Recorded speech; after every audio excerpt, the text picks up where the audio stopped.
As a man, I'm not afraid of any other man on the face of this earth. I will fight anybody. I don't care how much bigger they are than me. But this thing, there was no fighting it. I mean, it was far too big. I mean, 13 feet tall versus 6 feet tall. I could stack another one of me on top of my head and still not be as tall as it. You know, and if I had to guess, I would say roughly about in between 3,000 and 4,000 pounds. So this is a testimony of a man that went to hell and encountered a 13-foot demon that was attacking him. And what he's doing is he's giving a testimony of what he experienced, what he felt, what he saw. Now, the question is not whether or not what he saw or felt is real, or if his testimony is real. But the question that I want you to ask yourself is, what if what he is describing actually happened? What if hell is real? What if demons are real? What if this entire experience was real? Watch. Before I could even think another thought, I was snatched up off of my feet by a very, very large demon. And of course, for me, I didn't know what had happened. It was like getting hit by a truck and having no clue that it was ever coming. This thing had come up behind me so fast, and it caught me by complete surprise, and it was so big.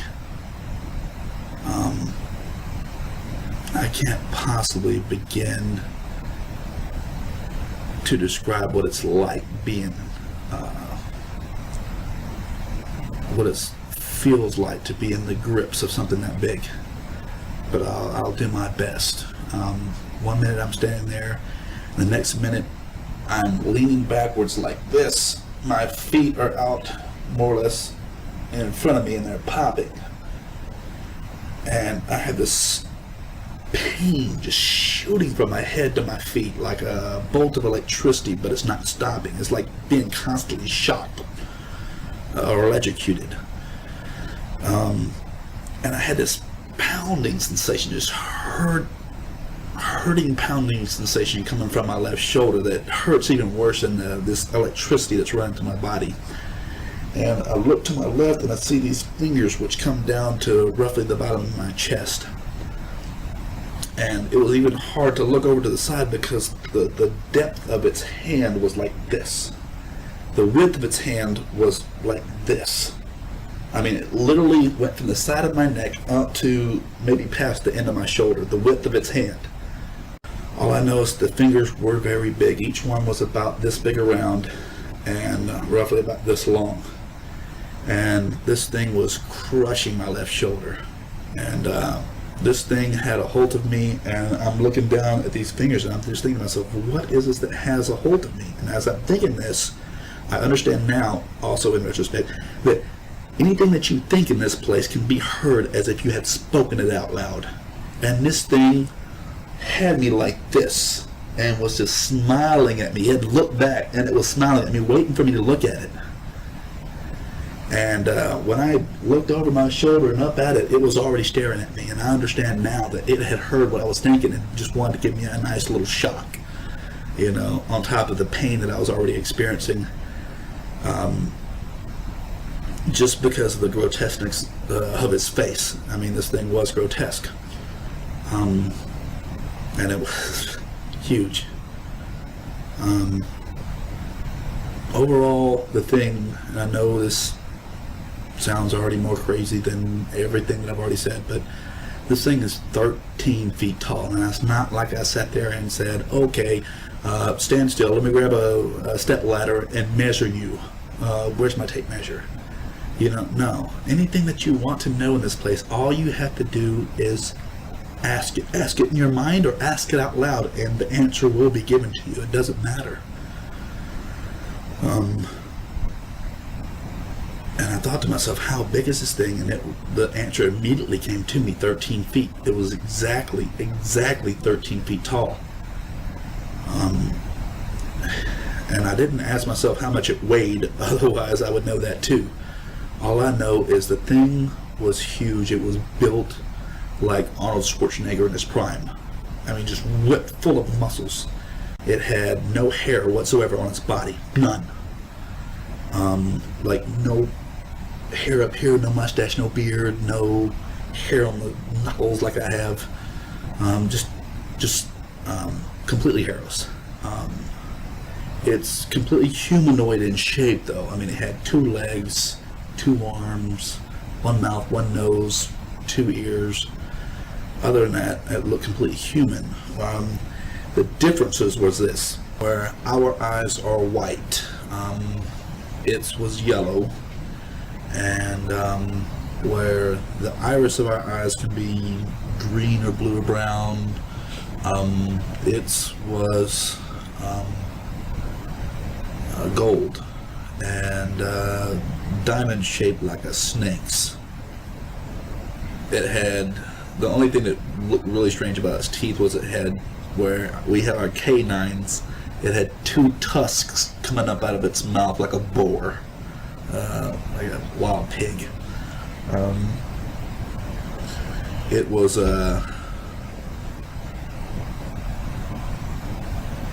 I said it was just very large, 13 feet tall, and just extremely muscular. And this thing, like I said, it just picked me up like I weighed nothing to it. And it was taking me along for a ride.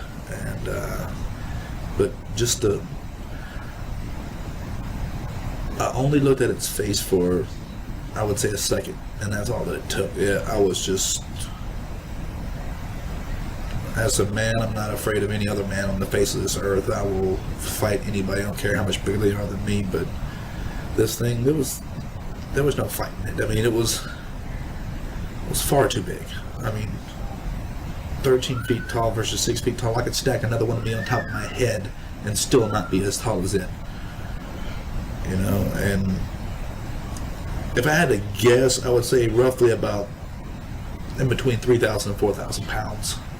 I mean, I don't know for sure. I'm just guessing, but I would say that's a pretty fair estimate.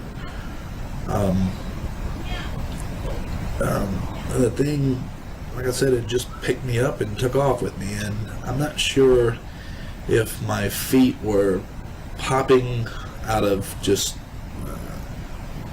sheer pain, or if it was the speed at which we were moving. But this thing was running. It had me by one hand, by the shoulder. It had me by the shoulder with one hand, and it was moving at a very, very fast velocity. If I would guess, I would say probably at over 80 to 100 miles an hour. Just rough guess. It may have been faster than that, I don't know. But all I know is the thing was moving very, very fast. And had complete control. I mean, just there was nothing at all I could do to get away or anything like that. And I looked at its face for only a second, and that was enough to scare me. But anyway, I understood that it was taking me to the portion that I did not, certainly anyone would not want to go to, which was the fire and brimstone portion. It was going to take me to that fiery lake and cast me in, and I understood that. And when I understood that, it was mortally appalling, is the only way I can put it. I mean,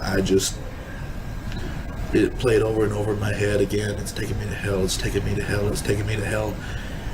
And there was just nothing I could do.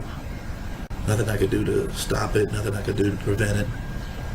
And I just kind of dropped my head. A lot of people that used to call themselves Christians are there. And it's because they didn't really devote their life to God. They lived one foot in and one foot out like I did, you know. But as I was thinking this to myself, that I'm not such a bad guy, why am I ending up here? That's when that light appeared. And I looked up at it. It looked like a star far off in the night sky. Something so tiny and insignificant and far away that it couldn't possibly help me. And then I saw it moved off to the left a little bit, and I picked my eyes up, you know, and my head up, and I looked at it, And I thought to myself, did we just change direction or did it move?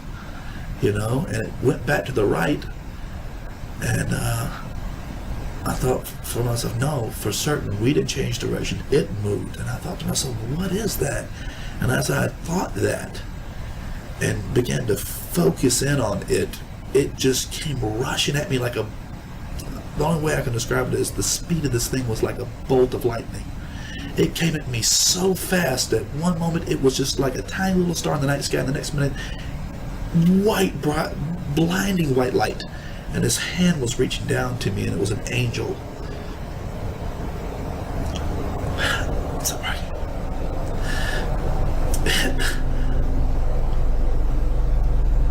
And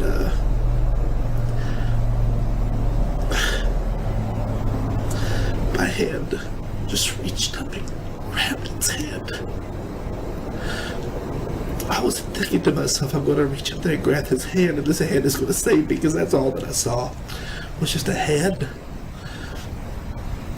But my hand knew what to do. It was like having a baseball thrown at your head. Somebody says heads up, and you just reach up and grab it. It's a reflex. My hand just reflects, and a reflex just jumped up and grabbed this angel's head. And as soon as I touched its head, we were all motionless and all standing back up on this ground that you can't see. And this beast, this demon, it still had me by the shoulder. It was kind of almost even leaned over a little bit to grab me by the shoulder. And I could instinctively, I knew to stand still, because if I had moved, I know that it would have ripped my shoulder and my arm off at the same time and just beat me with it. I mean, the thing was just that massively strong. I knew within me, there was something telling me, don't move. And I'm just standing there, staring up, looking at this angel. And the angel itself, to describe it for you, was 9 feet 6 inches tall. It had brown wavy hair pushed to the back. It had an olive color skin. It wasn't really white, wasn't really black, it was somewhere in between, but the light that was emanating from within it was so bright white that it almost practically overshadowed the color of its skin. You couldn't even really, you had to stare to see the color of its skin. And I keep saying it because it's an it. It's not really a he or a she. Although the body is shaped like a he, okay, it's shaped like a male. When you look at its face, the face is like the most handsome man that you've ever seen, blended in perfectly with the most beautiful woman that you've ever seen. I mean, when you look at this angel, you think to yourself, wow, he is beautiful. And I know that's some odd words to say. In the English vernacular, the male is known as handsome and the female is known as beautiful. But this angel was absolutely beautiful. There's no other words for it. And its eyes were blue, and I mean, when I mean blue, I mean perfect blue, like someone took a portion of the sky and put it in its eyes, or dipped a cup out of the ocean and poured it into its eye. There was no flaw in it, no flaw. Perfectly beautiful in all ways. Other than its face looking like the cross between a man and a woman, and I don't mean like, oh, is it Pat? You know, no. I mean just beautiful. It was completely shaped like a man. You could see it's underneath its white robe. It had chest and it had strong arms. It had an Adam's apple.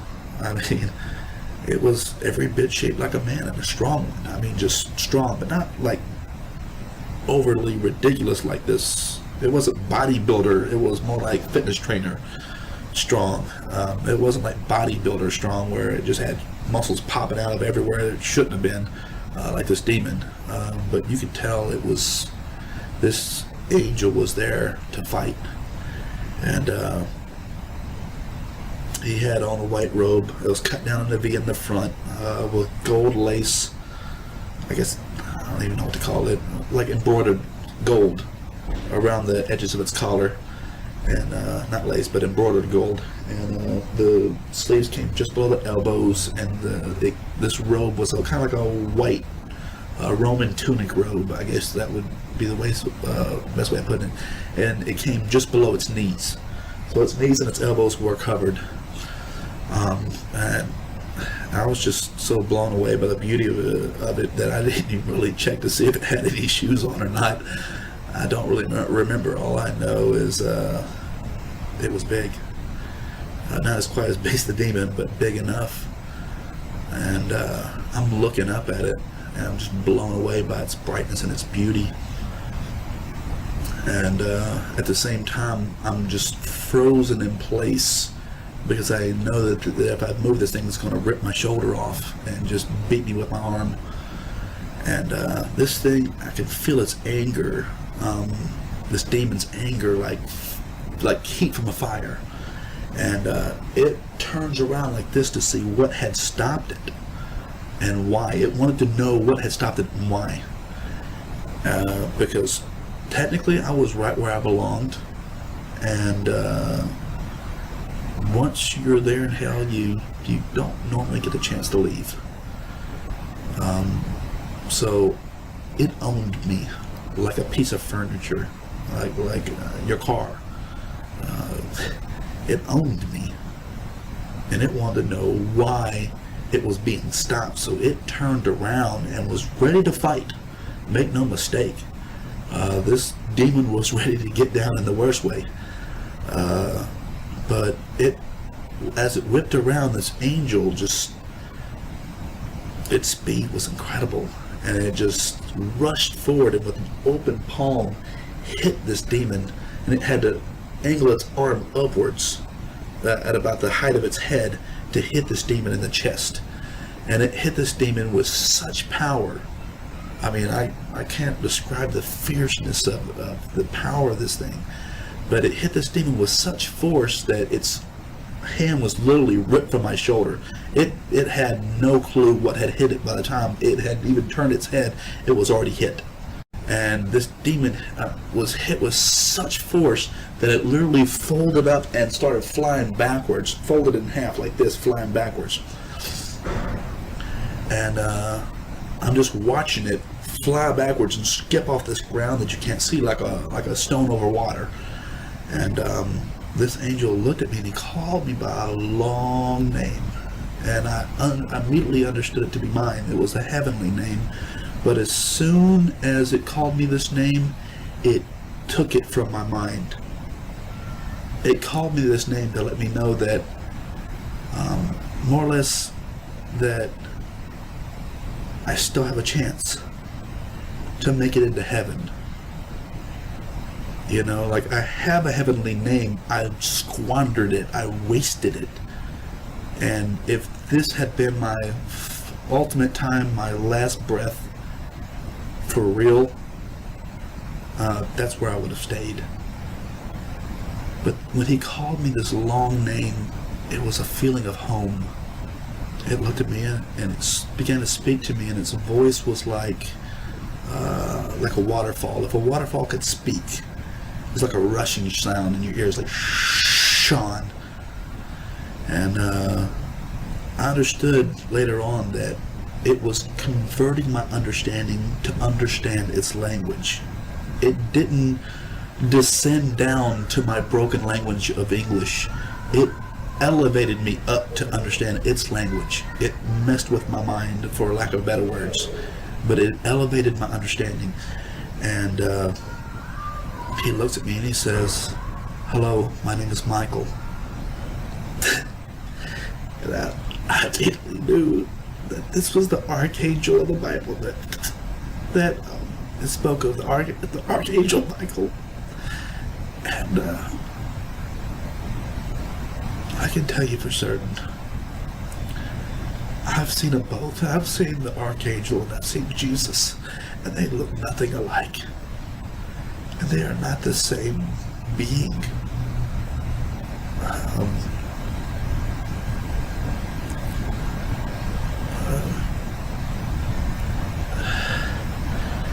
But anyway, he said he began to speak to me, but I got distracted by this demon that had gotten back up and was coming back after me. It was coming back to get me. And it was coming back to fight this angel for my soul. And so I turned back because I knew that it was coming. I'm sorry. So it was, this angel was still talking to me, so I wasn't really listening to it. I was too focused in on this thing, and it was getting bigger. It was running back after me, and it was getting faster, and it was getting bigger, so it was coming back after me, you know, from this great distance that this angel hit it. And so I looked back at him like, whatever you got to say, please just hurry up and say it, and if you want to get me out of here, please get me out of here. You know, and this is what I was literally thinking, you know, and he just looked at me and he gave me a saddened look, and he looked at me and he just goes, your time has not yet come. It's time for you to go. And he points his finger, and when I stepped in that direction, my soul immediately went back to my body. Just as fast as I had appeared in this place, I left this place, and I was back in my body, laying on that cot where I knew I should have, my eyes opened. And it took me a good 20 minutes to get to walking again, simply because my entire body had fallen asleep. And I'm almost certain that after having been dead for 8 minutes, that there must have been angels there jump starting everything in my body again, because there would have been no blood flowing anywhere. If you want to be 100% sure that you're not going to hell, watch this video that pops up on your screen. And make sure that you share these videos with everyone you care about, so they don't have to go to this horrible place called hell.